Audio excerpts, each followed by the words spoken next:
Already अध्यक्ष श्री मनोज मिश्रा जी भी आने वाले थे, वरिष्ठ उपाध्यक्ष श्री गिरीश मिश्रा जी भी आने थे, लेकिन परिवहन निगम के अध्यक्ष श्रीमान चंद्रशेखर पांडे जी भर्ती हैं CGI में, इसलिए वरिष्ठ उपाध्यक्ष नहीं आ पाए और अध्यक्ष जी का एक बहुत अर्जेंट मीटिंग लगी हुई थी, इसलिए नहीं आ पाए। उनका संदेशा मैं आप लोगों को देने आया।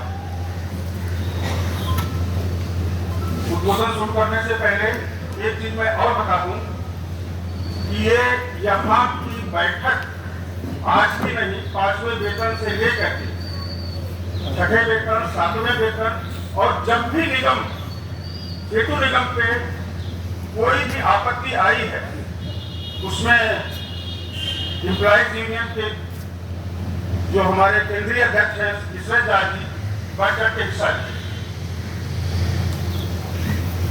इस सभा के अध्यक्ष केंद्रीय नेतृत्व आदरणीय ईश्वर झा जी, निगम महासंघ के संयोजक जयती साहब और एम्प्लॉइज यूनियन के तमाम पदाधिकारीगण, निगम महासंघ के हमारे सहयोगी उप महासचिव भाई अफसर झा जी, संयुक्त मंत्री राजेश तिवारी जी और महेश गुप्ता जी, महिला विंग की अध्यक्षा मैडम राय,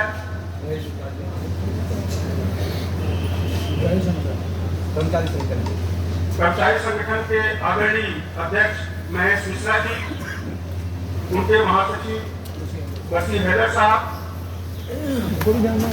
और तमाम विभाग साथियों, मित्रों, EPC मॉडल, सरप्लस कर्मचारी, ये सब बहुत सारी बातें यहाँ पे हमने सुनी।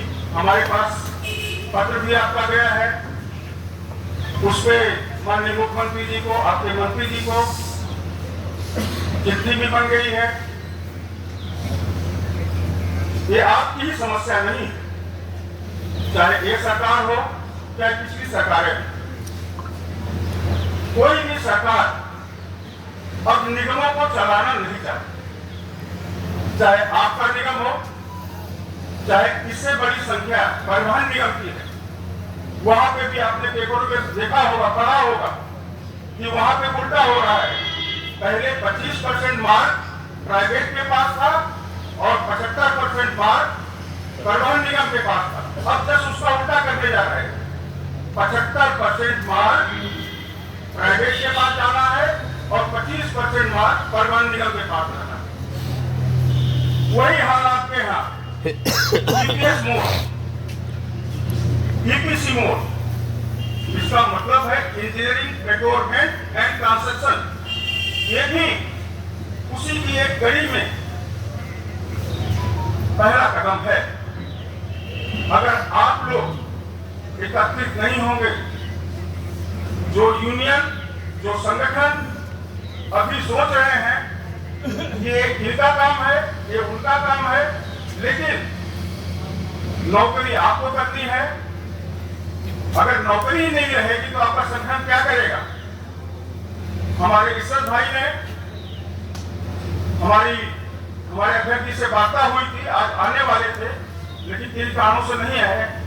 उन्होंने वो अगली जो अगला मंगलवार है उसकी बैठक होगी, उसमें निगम महासंघ के तमाम पदाधिकारी आपके बीच में होंगे। और मैं इतना कहना चाह रहा हूँ आप लोगों, ठीक है EPC मोड पे कर दो, सरप्लस कर दो। 1973 में सेतु निगम की स्थापना हुई थी। कहां से PWD को तोड़ के सेतु निगम स्थापित किया गया।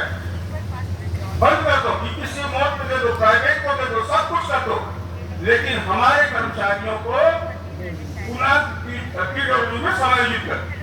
निगम महासंघ की एक ही मांग है, आप कुछ भी करना चाह रहे हैं, प्राइवेट कर दीजिए, सारे निगमों को बंद कर दीजिए, लेकिन हमारे कर्मचारियों की जहां से आए हैं वहीं पे आप समायोजित कर दीजिए।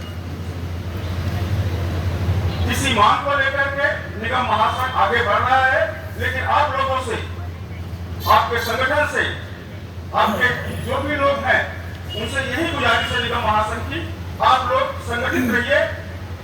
और जो लोग संगठित नहीं हो रहे हैं, बाकी बहुत सारी यूनियन है, अभी बात हो रही थी सेतु अभियंता की, डिप्लोमा अभियंता की, ठीक है, संगठन है। आप ऐसे ही अगर आप प्रोग्राम करते रहेंगे, एक दिन वो जरूर आएगा कि सारे लोग आपके इस आंदोलन के साथी बनेंगे। मित्रों, अभी हमारे विजय तिवारी ने एक बात और कही थी, बीए का क्या हो रहा है।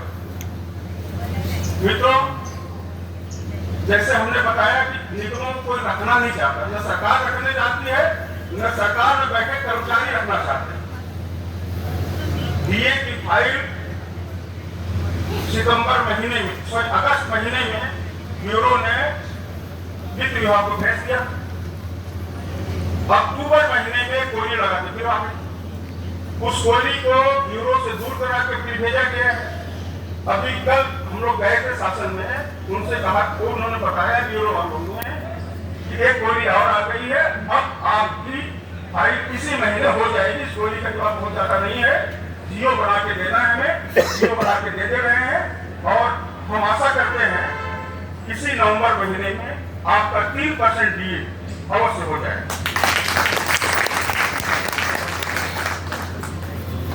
आप लोगों को संगठित रहना है। निगम महासंघ ये पूरी जो ईपीसी मोड है और सरकार कर्मचारी है, और अभी कुछ चर्चा नहीं हो रही थी, ईपीएफ सीपीएफ की बात कर रहे थे। मित्रों, आपका ईपीएफ यही मेंटेन होता है, सीपीएफ यही मेंटेन होता है। अगर वो ईपीएफ को चला गया तो आपको पैसे देने में कितने लाले पड़ेंगे किसी को अंदाजा नहीं है।